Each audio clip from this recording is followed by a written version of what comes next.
Okay, and we are live. This is Brainstorm. This is the Secret Squirrels, and we're representing Corsi Nation. And there's a special guest in the house tonight, but I'm going to wait just a little bit so you find out who that is. So, go ahead and introduce yourself, Army Wife. Are you feeling like participating today? Did you get your mic in order? Okay. Well, I'll introduce myself then as well. Brainstorm, like I said before, but I'm with the Corsi Nation crew, and I talk in Doc's ear sometimes. Next up, CD. He's typing. No, maybe not. Dr. CD Camp. Yeah, and so I go by the handle Dr. CD Camp, and I've helped Dr. Corsi and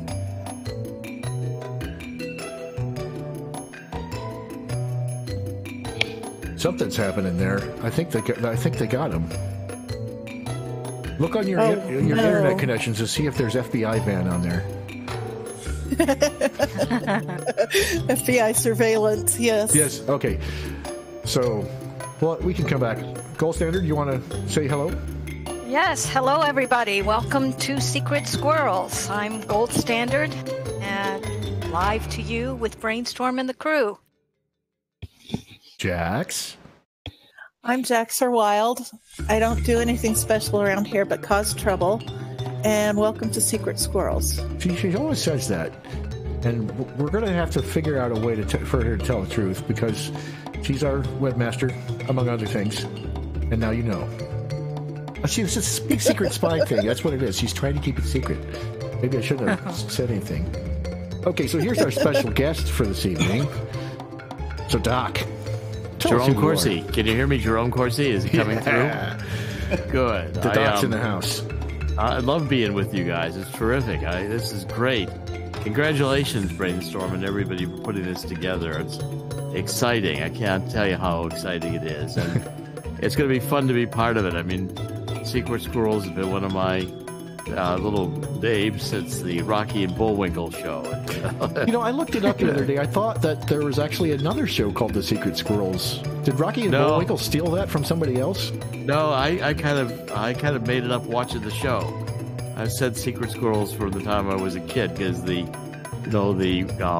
Squirrel Rocky was the guy who's Mr. Peabody and Rocky were the ones who figured everything out of the show.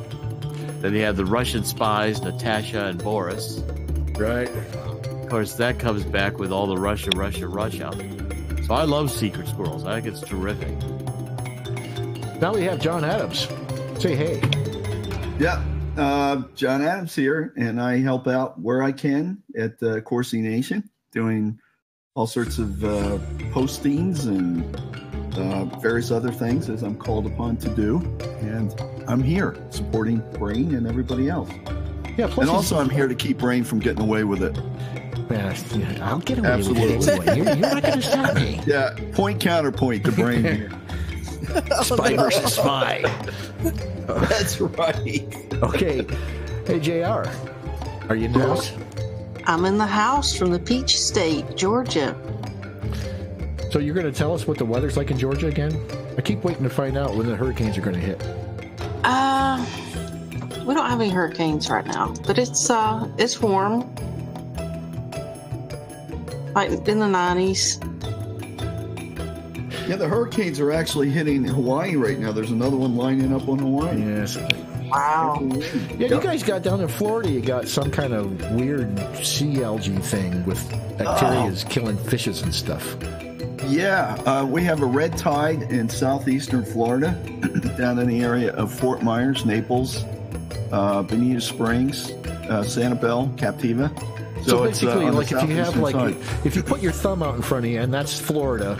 So like, what part of the state? By my knuckle, is that where it starts? Where does it start, and where does it stop? If you look at a map and you see Lake Okeechobee, right? That's the big lake in the center of the state. It's the big blue part. If you look at a map, so if you look at that, just directly to the east, to the west of that, there's a river that goes out and it empties out into the Gulf of Mexico, and that's where it is. It's because it's on the Gulf side. I thought it was on the Atlantic side.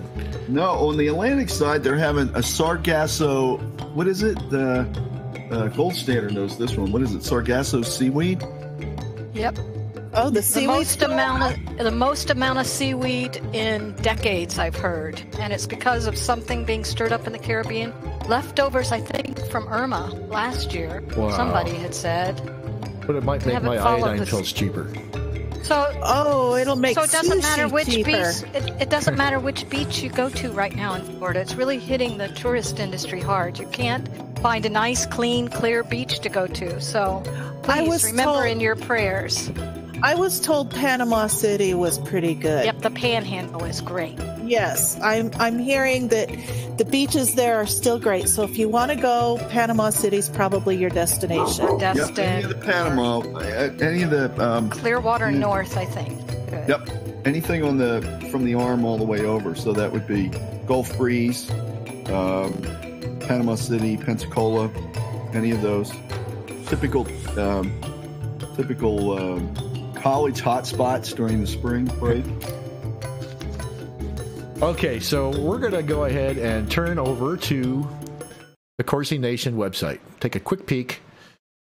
At the beginning this time, while Doc is here, we can talk about the website and how the Secret Squirrels program is kind of a spin-off of his project with the, that we're all trying to help him get this website built. Thanks, Jax. You're welcome. Let me say that everybody on the show today are the team that have put Corsi Nation, have created Corsi Nation. It was not me. I mean, it was you guys who created this, and I think it's spectacular work come together so quickly, and I'm very honored and pleased to be part of this. You guys have been terrific to work with, and I look forward to really building this site into being a major presence. And thank you all for your hard work and your dedication. It means a lot to me. You're welcome, Doc. We were more than honored to do it. It was our duty. Well, you're greatly talented, all of you, and I can't tell you how many things you guys can do that I wouldn't even have a clue as to how to do. And the website is really shaping up nicely, and I'm very pleased with it. Except for the first story there about the Pope. I'll tell you, this Pope has got to go. I mean, this is this whole thing. It's sad what he's doing. Yes, tremendously sad. I sent a link in. Let me see if I can find this. There is actually, I have the actual letter that was sent by I don't know what. I'm not a Catholic, so I don't know the titles of the different hierarchy. He was a nuncio. He was like an ambassador from the Vatican to the United States. It's a very high position, and it was shocking that he wrote this letter. I mean, you don't rebuke the Pope like that, So you just never write a letter like that. And I can't think of another one that's ever been written, where he basically told the Pope, "You need to resign." I'm gonna go ahead and drop a link to this in the YouTube chat, because if you want to read this letter, this is the one that's caused all the commotion. This is a testimony, it says, by His Excellency Carlo Maria Vigano. I'm really testing my Spanish skills. It's been a while since I've even looked at that. Titular Vignano. Vignano, I think. Vignano. Well, I guess that's Italian, isn't it? Must be Italian, yeah. Okay. Vignano. Titular Archbishop of Ulpiana. Yeah, Vigano. Vigano is what it is. Vigano. I got to start talking to my hands so I can get this. Yeah. Okay. And he had this urge for spaghetti and meatballs. Apostolic Nuncio, right there. That's the key. Apostolic Nuncio. That's the big title. Okay, so that's an office that he holds? Yeah, Nuncio is kind of like a ambassador. And Apostolic Nuncio means he's representing the Pope. Okay. So he was the Pope's representative to the United States, headquartered in Washington, for quite a. He said, "I was sent as Apostolic Nuncio by Pope Benedict the 16th on October 19, 2011. And it was the memorial feast of the first American martyrs. The big deal. The bishops of the United States are called, and I with them, to follow the example of those first martyrs who brought the gospel to the lands of America, to be credible witnesses of the immeasurable love of Christ, the way, truth, and the life. So he was the ambassador of the Vatican to Washington. Hold on a second. Yes. We'll let him get away with this just because he's the boss. Just stop. But otherwise, we would have to do something. We would take action, you know. He's probably being called to dinner. That's a possibility, you know. This is dinner hour for many people.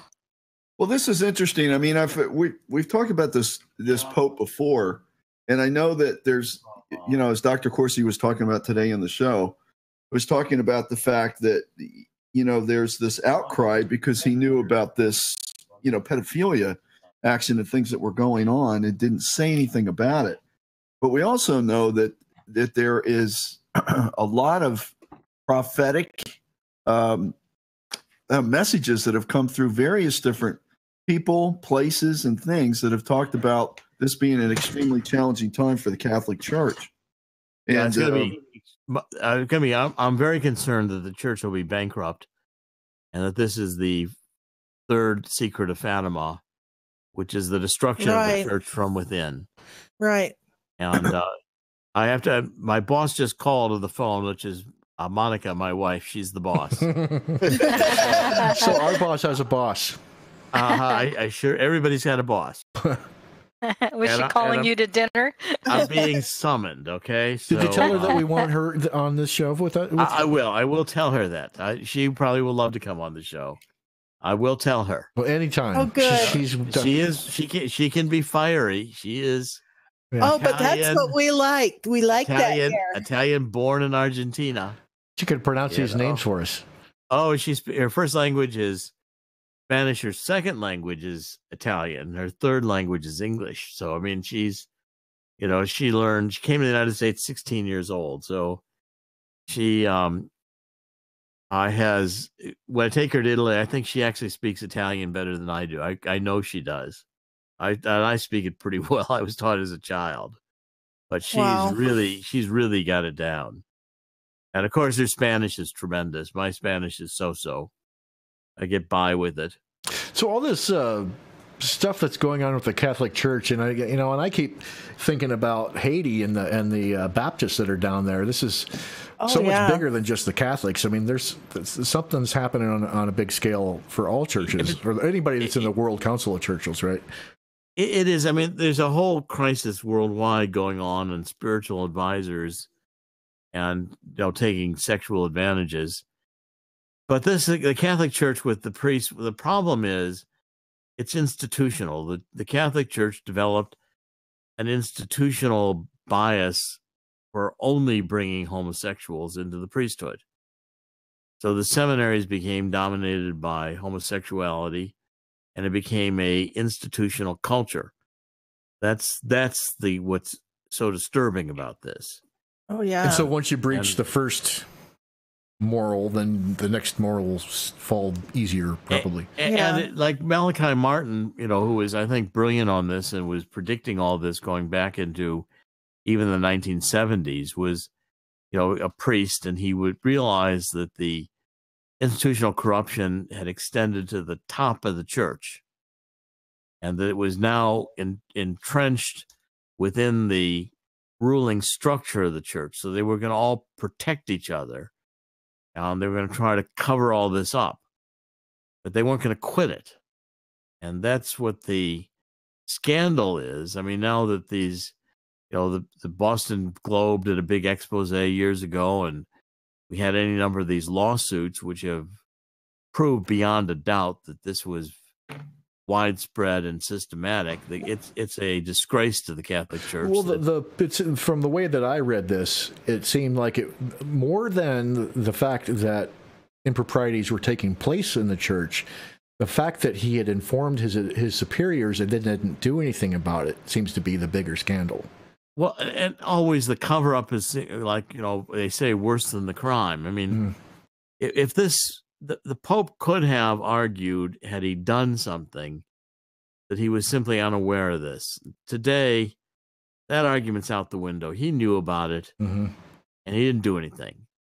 And so now the corruption is in the papacy itself. And that's, that's, I think, one of the really shocking and additional elements of this, is that it reaches not only in the seminaries or through the priesthood. You can't say it was a few rogue priests. Right. This involved a cardinal who was, as high as you can get in the Catholic Church, except to be Pope. Now it involves the Pope. Do you have any speculation in terms of when this, infiltration of the church started? It certainly started.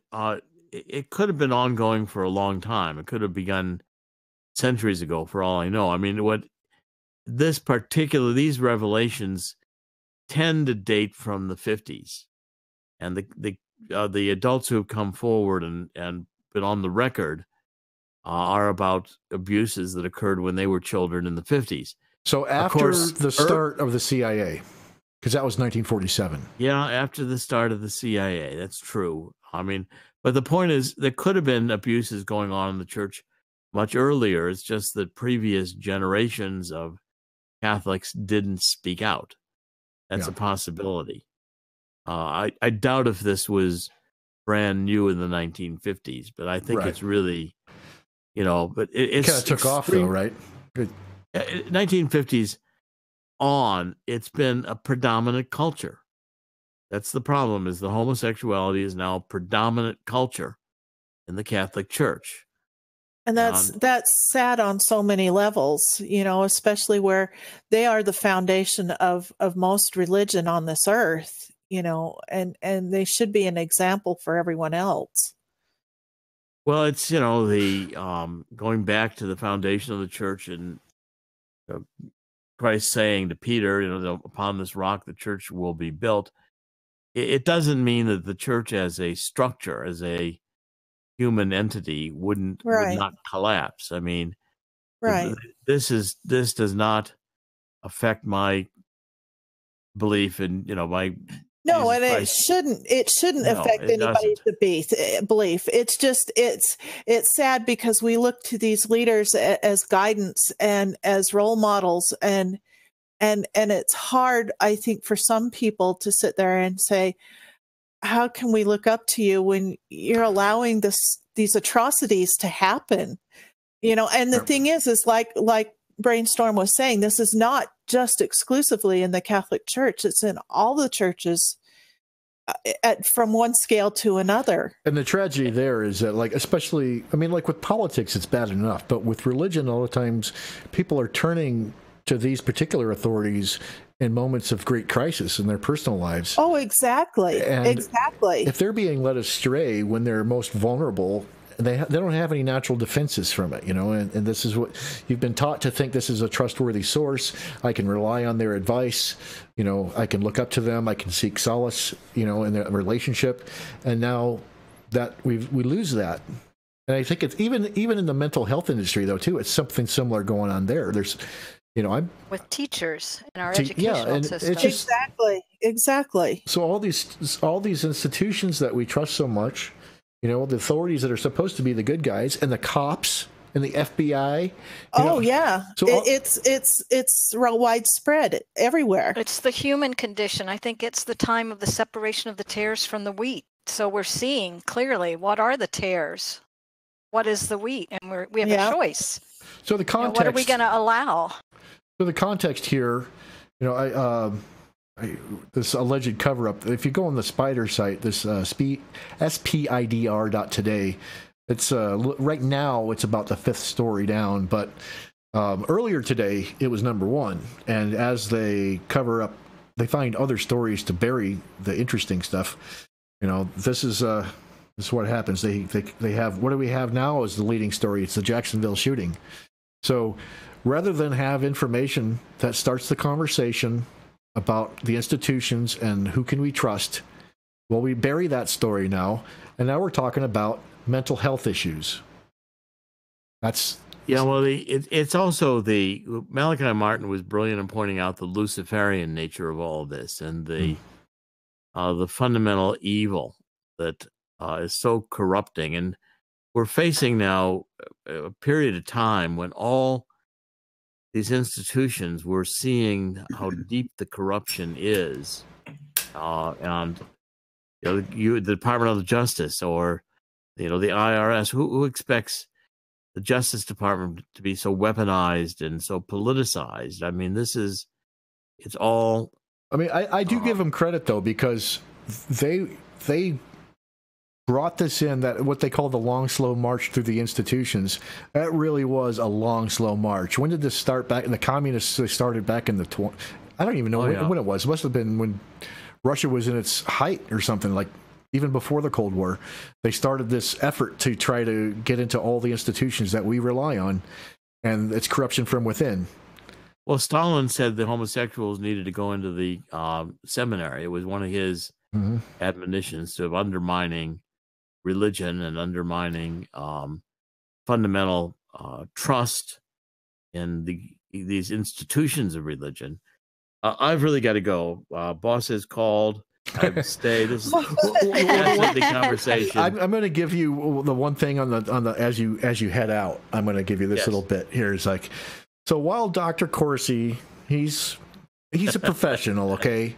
We're not so much, we don't mind delving into conspiracy theories and, doing that kind of stuff. Because I'm looking at this and I'm going Illuminati, the Frankfurt School and all that stuff. Yeah. Where did the Bavarian Illuminati actually live? Where did the Rothschilds live? You see, I don't have any problem talking about conspiracies because I'm not a serious journalist. Well, that's good. I mean, that's why Secret Squirrels exists. You guys can go down all those rabbit holes because we can just have fun with it. You can have fun with it. God bless you all. I'll catch up with you tomorrow. Well, tell Monica hi. I'm off to see the boss. And tell Monica hello for us. Bring her back next time. Bye. Bye. Well, Dr. Corsi brings up a good point here. So, yes, the woman is the boss. I think that is a good point. I agree with you heard in yeah, me too. Yes, I heard that. Yes. Didn't you hear that, Jax? I heard it loud and clear. Yes, dear. Can I talk now? Is it all right? What do you think, Jax? Should we let the men talk now? Oh, I don't know. Well, the doc's got a successful relationship. He's been married to her for 26 years, and all he has to do is say, yes, boss. That's the key. Write that down. Men, remember that always. Is that all it took? You mean all this time, struggle, and hardship, and all you have to do is say, yes, dear? 2 words. You know that? Yeah. I call. That's yes, dear. How soon? Us guys are kind of simple folk, You have to be explicit with us. You can't beat around the bush. You have to come straight out with it. One day we should do a show on that, on the the battle of the sexes, but the differences. There's actual differences in the brain structure. Interesting that she says that, right, Jax? No. What did I miss? Yeah, see, we talked about that this weekend. Back channel discussions between us back channel secret squirrels and folk. Yes. So I was telling Jax that she and Gold Standard here needed to did in some kind of show, a show of their own, talking about relationships. I know. Oh, we would have. That's a great idea. I would do that with you, in my spare time. I'd love to. I'd love to too. Yeah. Just a girl tea party chat. Exactly. Oh, we can't use that phrase, though. We can't say tea party, though, can we? We'd be politicized. But you would be drinking tea with your pinky in the air and had pearls around your neck and your sundress. Oh, an excuse to go buy dresses and pearls. And a flower bonnet. Well, I already have pearls. But dresses, shopping. Oh, you're joking, Brain. But I'm not joking at all. Me shopping? Are you taking me shopping, Brain? I'm a poor person. I'm a poor farm boy from Iowa. Well, we need to do that on this show. Yeah. No, I wasn't joking. I was totally serious. And, you know, maybe once in a while, you know, if you felt gracious, you could invite your husband on the show with you and, you know. An unsuspecting male. I don't know if he'd be into that. Well, okay. So anybody listening to this show, if you'd like to see on air a woman's show, put in the comments what kind of topics you would like to see discussed, what kind of show you would like. I'm sure Jax and I and our other female friends who are secret squirrels, we could come up with something. JR. Army wife. We got some workers in the house here. They're not really talking much. Well, they can't get a word in edgewise. That's the only reason. That's right. Oh, shut up. That's right. They're not quick to hit the mic unmute button as we are, right, Jax? That's right. They just never mute. That's the point. Oh, I've said too much. Okay. Yes, dear. Yes, dear. Oh, my goodness. Well, joy is such a wonderful expression to have right now with all this sad stuff in the news. Yeah. That Jacksonville shooting. That Jacksonville shooting, I know you were going to get to that eventually. That really upset me. I cried, and I try to distance myself and not personalize, but I happened to watch the Twitch video, and I have children, teenagers and up, and hearing those young voices in panic, I just burst out crying. I couldn't control myself. So there's a time when we have to just not let ourselves watch this stuff. Don't go there. Don't personalize it. Put it far enough away from you that you're not so upset that you can't think straight. But then vote reliably and take the issues to heart that need to be taken to heart. But did anybody else feel affected by that story? Is that just a woman thing to get that emotional? Do men get emotional over those kind of things? I was not emotionally invested in it. You were not? No. Maybe because it was here in this state also. A little too close. Too close. Well, But you were concerned about that Iowa girl that was missing. That's true. It's a little close to home. Yeah, I agree when it's close to home, because I felt that way with the Las Vegas shootings. And because I knew people that were very close. So some kind of regionalism you think is at play here? Some kind of like identifying with your region? Well, the thing is hormones. Well, it's to me it's the fear. It's the fear of worrying if someone I knew was in that, and is that something I'm going to have to deal with? You know, especially the Las Vegas shooting. You know, there were people that were down there that could have been family members. You know, and for that to be such a senseless loss, I think that's just You know what it is for me, I think, is that I didn't really get to the part. I didn't really process the information enough to really think about the story, because my attention is being drawn in so many different directions. I mean, when I first heard the story, I started thinking about false flag operations. I started thinking about MK Ultra victims, all the programming and stuff, how this plays out in the political environment, all those kinds of things. Because, you know, it's like, okay, another excuse for the left to talk about banning guns, you know, that kind of stuff.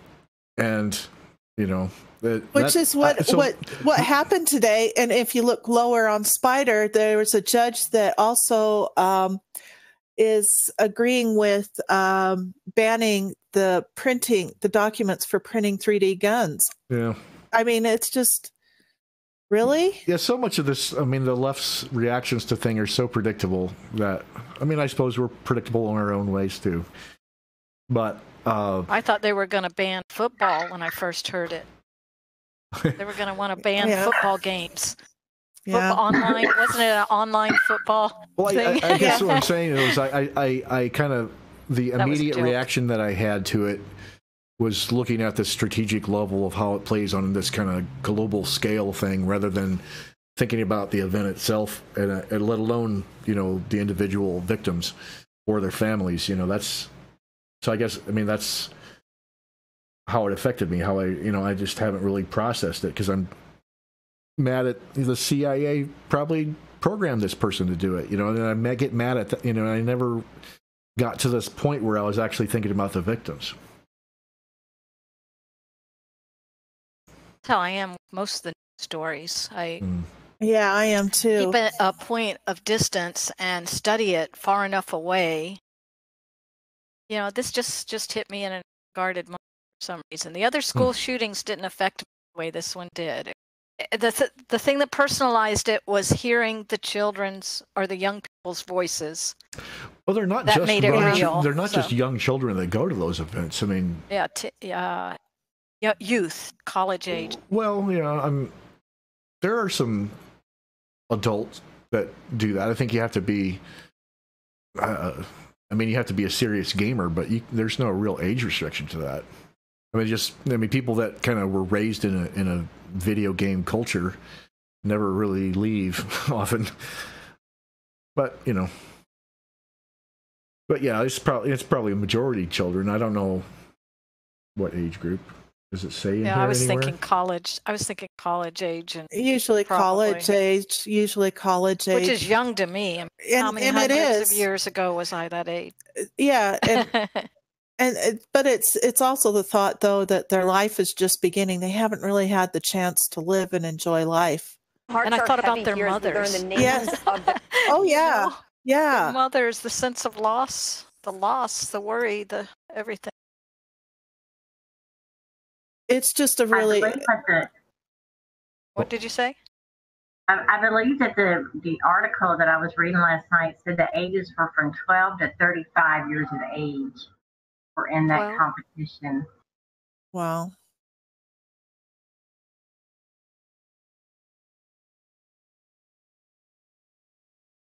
Let's see. Yeah, we covered the Catholic Church controversy, covered the Jacksonville shooting. I don't know if we did that very well. Don't know at this point. It's probably still too new to get any real information. Yeah, I would agree on that. I'm still learning things about it. So, what are we going to cover next then?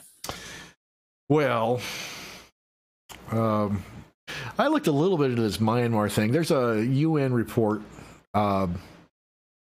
describing genocide that apparently there's some, I think they were saying Thai Buddhists oppressing Bangladeshi Muslims or something. I'm not sure it clears about the details of it. But, I was reading the New York Times article, and the way that they were talking about it made me question, what was really going on there. Because the UN they're a bunch of commies, basically. And the New York Times is a bunch of commies. So what's really happening? And why do they put all this sympathy into the Muslims? What is it? What agenda are they trying to push? My hackles are up on this story. Especially with the Buddhists, because their religion is based on peace. I mean, they won't even step on an ant. That's the Jains, I think. But yeah, I mean, they respect life. They respect life so much. So I have to agree with you. I have a hard time swallowing that. Well, they believe in reincarnation. So, it's like any harm you're causing could potentially be your descendants, or I don't know exactly how it affects your social attitudes. But I haven't really known very many violent Buddhists personally. I haven't a violent Christian. Well, I don't know. Not really, because the Buddhist religion is very peace loving. Like I said, when I married my ex-husband, that was one of the first things he taught me was don't step on even ants. They deserve to have their life, or that could be your ancestor you're stepping on. Yeah, there's a weird thing about time in there somewhere. Right. And so I have a really hard time believing that the Buddhists are my opinion is I would have to believe it's reversed. I wanted to find that UN report, see if I could find that. This falsely classified. I have to say about not all Buddhists believe that, and believe the fact that you re-embody as an insect. What the Buddhists believe is that life should be revered no matter what it is, but that doesn't necessarily mean that could be a past ancestor. Although there are some that are there. What the Buddhists in general do believe, and it differences from different sects, is that they believe in the wheel of rebirth. They believe in reincarnation, and they believe that you have to reach nirvana, which is the state of bliss or communion with God, through the path of sacrifice, surrender, selflessness, and service. And it's called the Four Noble Truths. So they believe in right livelihood, right speech, and there's 8 different behaviors. Generally that is it the Eightfold Path and the Four Noble Truths? Is that what it's called? Something like that? Yes, exactly. The Eightfold Path and the Four Noble Truths. That's exactly correct. So they believe that you have to keep coming back and balance that karma from that past lifetimes, and they also believe that suffering is initiated and comes from inordinate desire. So the source of all suffering comes from desire, and specifically inordinate desire, because there is ordinate or lawful desire, desire to be one with God or one with, the Savior or whatever the case is. But inordinate desire is the source of suffering. So what they try to do is to eliminate those possibilities, focus on that through meditation, through devotion, through various aspects, as Gautama Buddha did, and the story of that is relatively fascinating. Who Gautama Buddha was when it got started. So he was actually a prince born to an extremely wealthy family, and when he was born into this wealth, there was a seer that came down and prophesied that he was either going to become a great king or he was going to become a spiritual leader. And so his father, wanting to keep him under wraps, actually kept him in the castle and kept him on the grounds through all his youthful years, and so that he had no want for anything, because they knew that if he saw suffering of some type, he would want to become a spiritual leader. That didn't stop him. Yeah. He ended up breaking out, finding out about suffering, and the rest is history, So, well, it's because he was sheltered that it struck him particularly hard when he found out about it. It's I think part of that mythology is kind of a, what do you call that? I don't know. It's just to tell you about, the more you avoid something, the more you bring it to pass. The more you self-fulfilling prophecy. Yeah. Oh yeah. Or the more you magnetize it. That's right. I disagree with that. I don't believe it's a myth. And there are myth there does are not mean false. Myth means a story by which we live. It just has no regard for whether it's true or false. It's just a thank you for clarifying that. Yes, myth does not mean fiction. Well, it just means that the mythology. I mean, mythology is the story, the narrative by which we orient ourselves to the world, and it could be based on fact or it could be based on something else. As long as it's functionally capable of giving you a meaningful life, you have some kind of creation story. It's like some kind of notion of where you come from that gives you orientation to past. And it gives you some kind of value structure, certain kind of moral precepts that you want to uphold, and like a relationship to geographical or temporal locations. That's often included in this. But the orientation there, that's all that built into the mythology and the rituals that you enact to bring that mythology into your present moment. That'd be a fun show. A show just on mythologies. All the different. That would be interesting. Yes. Okay. But I know that the problems in Myanmar have been happening a long time. They had a movie in the late 90s dealing with some of these issues, and I wish I could remember the name of it, but I saw a private screening of it, and I was so it struck me because I really felt bad for the Myanmar people and what they were going through. and some of the issues that they're going to have to face. And I'm worried. I'm worried about the Islam influence in Myanmar. I don't think that's something that they need. I wish Doc was still here because he knows the stats on all that stuff. He knows like the number of percentage of Muslims relative to the Buddhists, all that stuff. He knows.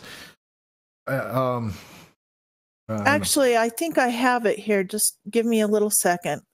Yeah, Theravada Buddhism is 87.9%, Christianity is 6.2%, Islam is 4.3%, and other is 1.6%, according to Wikipedia. In Myanmar, is that what you're saying? Yes.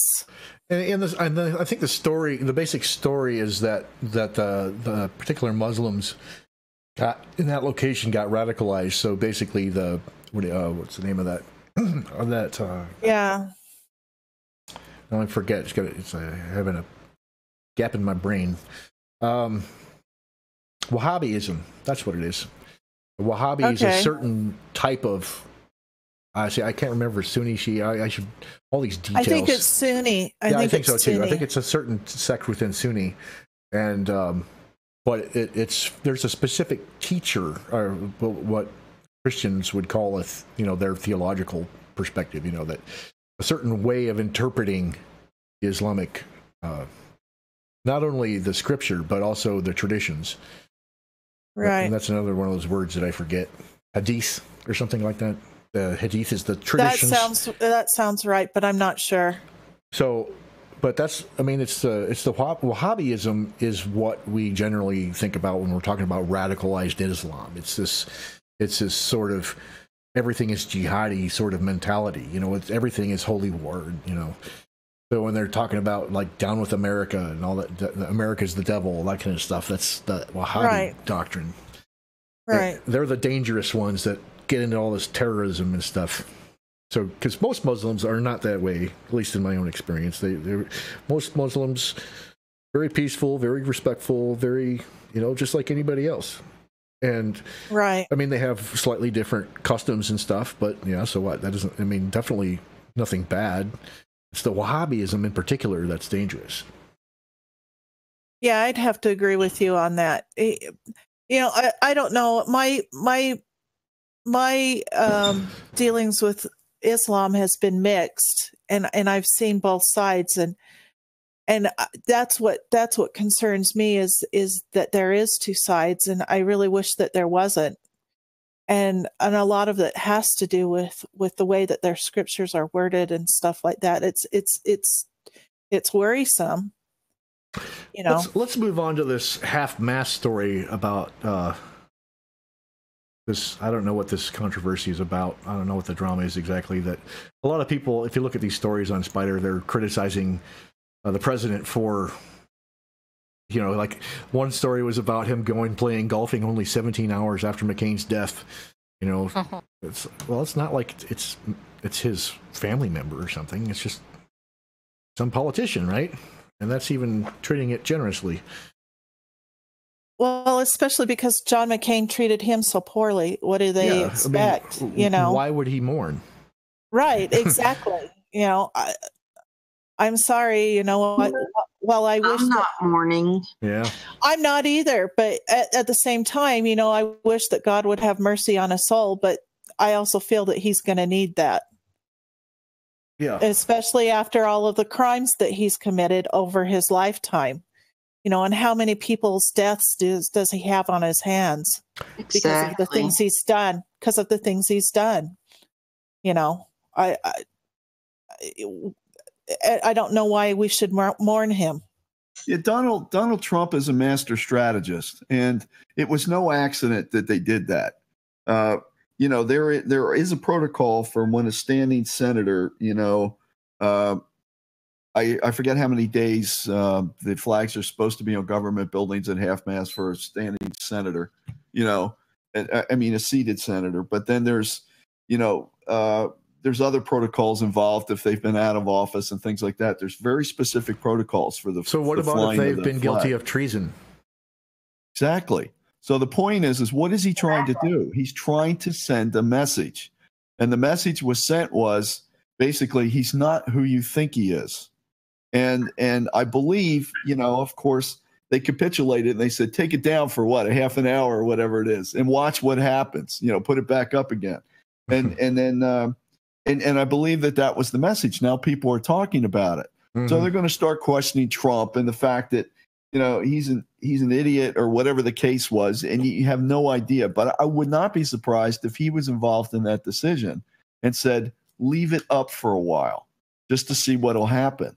Because I don't know how it's going to unfold when all this comes to pass, what he will actually be charged with. And if it's, obviously going to be posthumously that's going to occur. So it'll be interesting to see what that would be interesting to see what happens. Well, we know he's quite complicit. This Reuters article has it it's laid right there. They have it right there. It says Trump's White House lowered its flag on Saturday, then raised it back following the minimum period under law. So he followed the law. You got a problem with that? Right. So what's the problem? Why are we freaking out about this? Why? Because the narrative is they're trying to use McCain as a martyr, and they're trying to talk about politicizing his death. They're trying to use McCain as a martyr by constantly putting forth the message that he was a war hero. But he wasn't. Yeah, but why, he wasn't. Why is it so important to them, this McCain guy? I mean, it's kind of like the same thing with Hillary. They have to treat her like she's some kind of saint when she's obviously not. So exactly. But why? Why are there certain people in their hierarchy, whatever their deep state secret behind the scenes hierarchy is, like there's some kind of. Well, he had a following.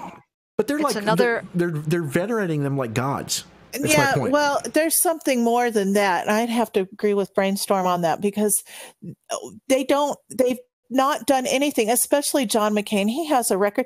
He cost servicemen their lives because of the stuff that he did. So wait a second. And that's just the stuff that we know about, because a lot of the stuff is classified yet. We don't even know all the bad stuff he's done. Exactly. So maybe they're just trying to poke at the conservatives and trip them up and get something to put in the news. Who's poking him for what? I think so. I think just trying to poke the bear, kind of. Well, officially McCain's a Republican, but everybody knows he's actually a neocon. Right.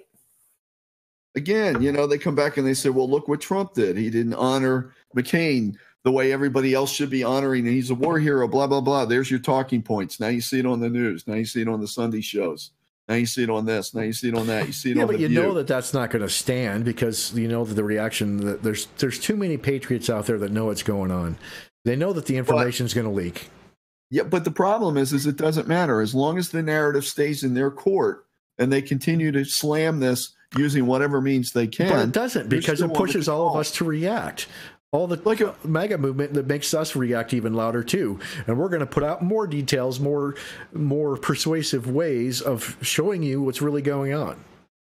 Well, with the media, you can think of it like a football game, that the guys are controlling the ball on the field. They haven't given up the ball because the ball is their narrative. So they just keep passing it back and forth with a different story, all pointing negative towards Trump. And so as long as they can keep, it's bread and circus. So as long as they can keep people focused on the bad message, they're successful in doing what they're doing. They're not getting to the truth. People aren't being exposed. So that's what they're doing. It's keeping people from, the bad guys from being exposed. And they're controlling the airwaves. So, well, they keep shifting the stories too. I mean, like the idea with the false flag operation. My first question, I mean, going back to that other story about the Jacksonville shooting, it's like the first thing that came to my mind is the false flag. I'm thinking MK Ultra. I'm thinking CIA. And the very next thought in my head is, what are they trying to cover up? And then I start looking at the news stories, and guess what? We're not talking about Molly Tibbetts anymore. Wow, we forgot already? That was just like 2 days ago. Are you kidding me? Right. Again, the control of the narrative. So let's talk about Molly Tibbetts. Molly Tibbetts, she's killed by an illegal immigrant. He was here in the country illegally for 4 to 7 years or something like that. Right. And the coroner's report lists some kind of sharp death, and that means basically that she got hacked up with a machete. You know, like MS-13 style. So they could talk about, you know, they could do their false flags, but we're still going to remember Molly Tibbetts. And they could push John McCain's a war hero, and we're going to say he's a traitor, Songbird. You say he's in the Uranium One. Say he's in the Steele dossier. We're gonna tell the truth. Doesn't matter what they do. Well, and that just seems to be what they just don't want out. I don't know why. It's so frustrating and confusing to me why they don't want us to tell the truth on these items. What is it that bad? Again, it's not about truth. It's about the big con game, right? And power and manipulation and control. We're being conned, yeah. You know, and we're being conned. We I don't know. Ourselves. This flag is going up and down and up and down. Is that what's going on? That's what. I don't know. Is this on Zero Hedge? I don't know what's happening.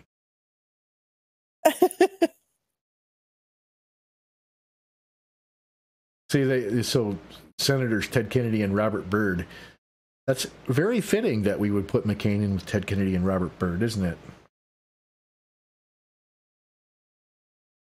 You guys know about the Robert Byrd story, right? Yeah.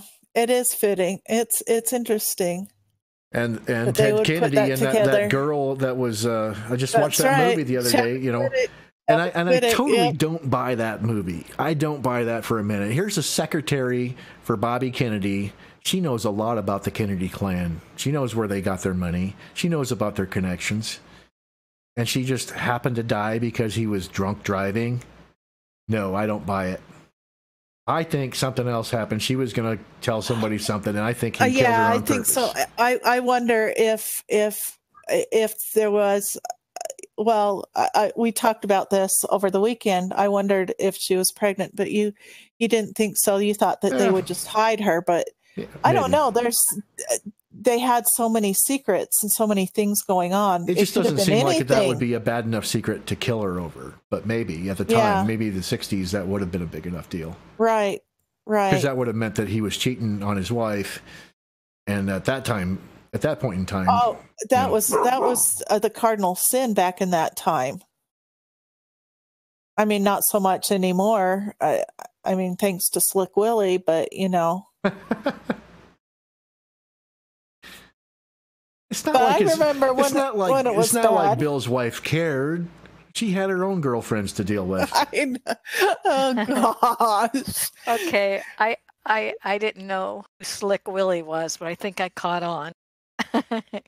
Sorry, Gold Standard. I should have let you know. I should have let you in on the secret. Yeah. And it's like Monica Lewinsky. At least she's an adult, you know, and female. Oh, yeah. You know, Bill's got other liaisons that he should be worried about. Anyway. Time to get on a better. Yeah, let's change topics. Let's get out of this one. Yeah. What the heck? What are we even doing?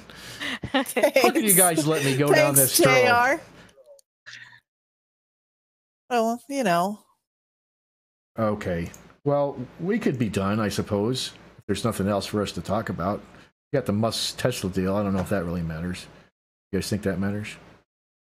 Not so much. I don't know. Sarah Carter just released a thing. What did Sarah Carter say? It's a report about Lovinger. He was a former Defense Department analyst. Anyway, he's a whistleblower, exposes a key player in the FBI Russia probe. It was all a setup. And apparently this Lovinger guy, what I'm reading, because this just came out a few minutes ago, the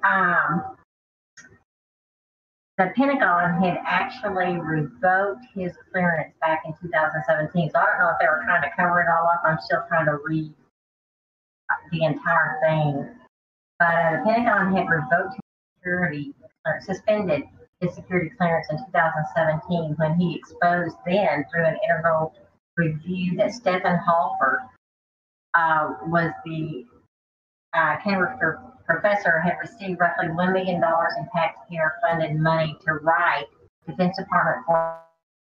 I'm only hearing about half of what you're saying. I can't really understand what you're saying. Okay.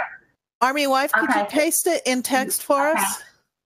I put it in the broadcasting. Okay. File here. Okay. Thank you. Yeah, it just came out like, I don't know, 10 minutes ago or so. 15 Look at minutes this. ago. Breaking news. Breaking news. Ooh, thanks, Army wife. That's pretty good.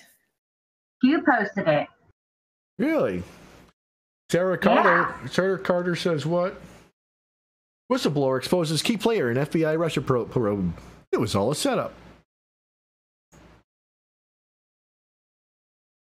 We got to help Army wife get a better mic. She has good things to report, and I can't. Yeah, she does. Yeah, we do. We need to get you set up, Army wife. I'm we do wondering need you in about on this. how you have your microphone positioned and what kind of environment you're in that it would echo so much. It's built into my laptop. What kind of room are you sitting in? I'm in the kitchen. Oh, that's why. There can be a lot of echoes, reverb. Yeah. Yep. It'd probably help to be in a library because the books have a natural diffusing capacity. So, and get a headset with a mic. I have actually, I think we have some out in the shop, so I'll have my husband get them. We used to have them when we were overseas. Yeah, tell that husband of yours do some gophering. They're here somewhere. Let's say that. Uh-huh. Is John still here? I see his name. Seems to be here, but he's not saying very much. Wait, do I hear snoring? Makes me wonder what he's up to. Wait, I saw a flicker of light. He's secret squirreling right now.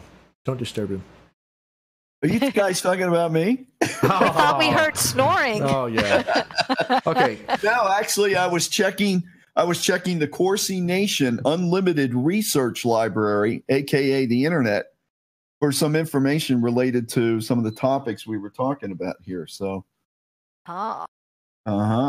do share. We have to go through this Sarah Carter article first. Yeah, this stuff it's nonsense. All they're doing is they just keep slamming Trump any possible way they can. And if they can't slam Trump, they'll slam Ivanka. If they can't slam Ivanka, they'll go after Melania. If they can't go after Melania, they'll go back to Trump in there somewhere again. too. Constantly. Yeah, Barron's in there somewhere. They've Don already Jr. attacked Barron, and he's just a kid.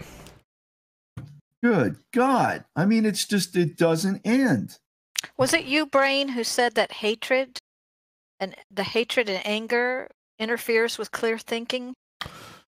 I don't remember saying it, but I do agree with it. Somebody today said that. We were trying to analyze why there's so much hatred and why they can't see what's going on. And I thought that was a really profound statement. I do believe that you can't think clearly. You can't think in an unbiased way without having the emotional capacity to consider all your options and all the possibilities, all different scenarios.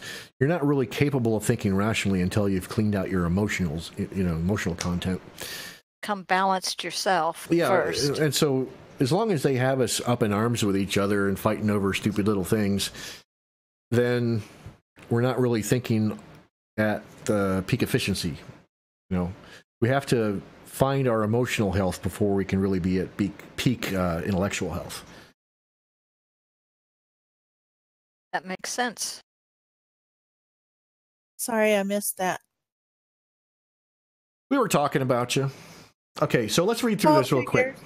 Adam Lovinger, a former Defense Department analyst, never expected that what he stumbled on during his final months at the Pentagon would expose an integral player in the FBI's handling of President Donald Trump's campaign and alleged Russia collusion. Lovinger, a whistleblower, is now battling to save his career.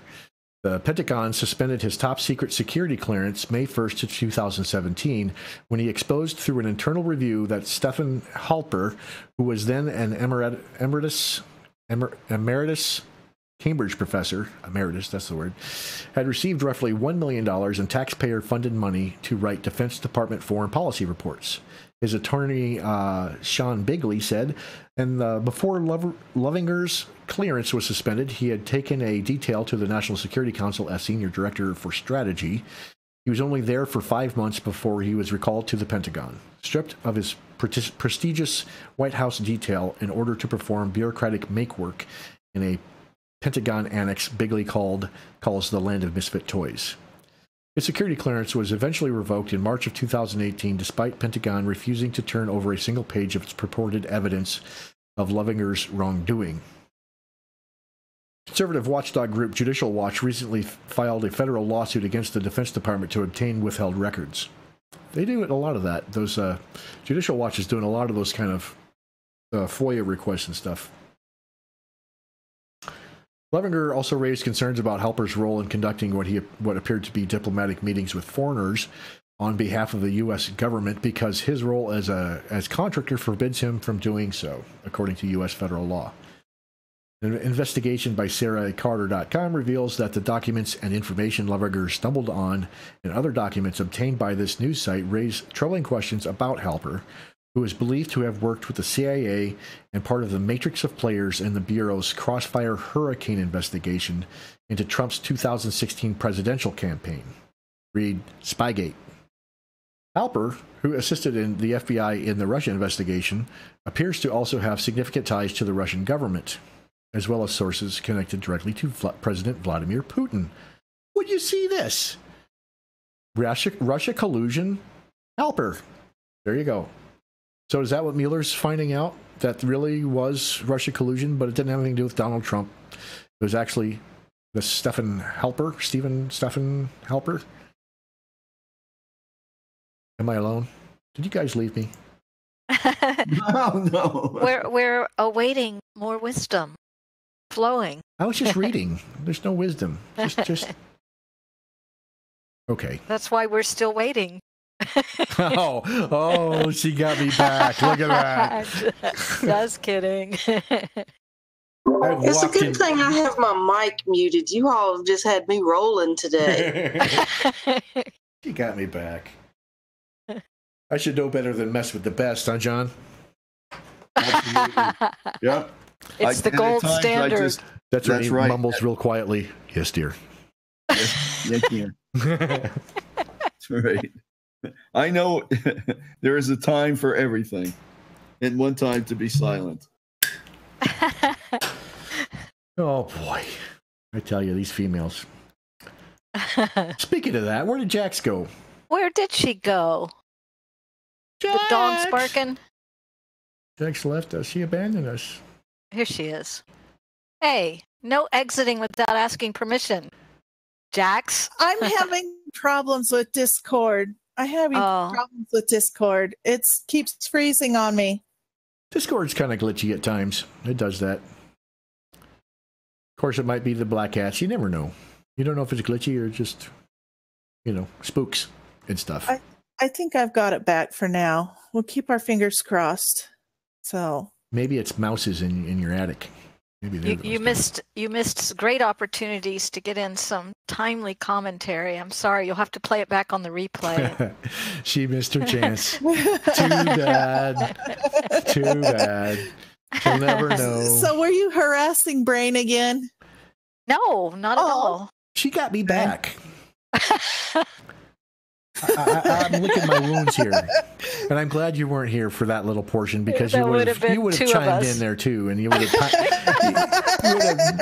piled on there. Yeah. And you notice that John Adams is still staying kind of quiet back there. He's like off in the corner. Wise man, that one. Okay. We take turns. Which side his bread's buttered? John Adams and I take turns. I guess it's his turn to be silent.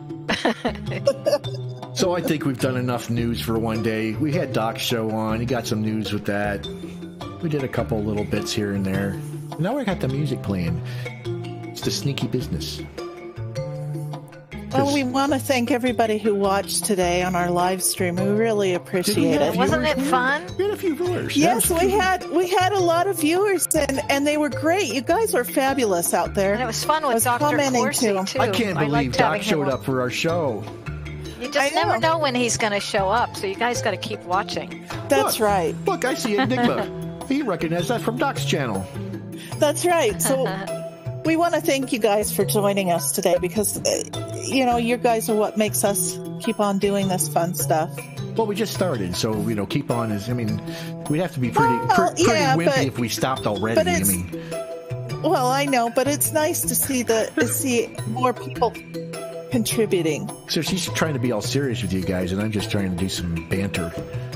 I don't know, what works better? It's all good. It's all good.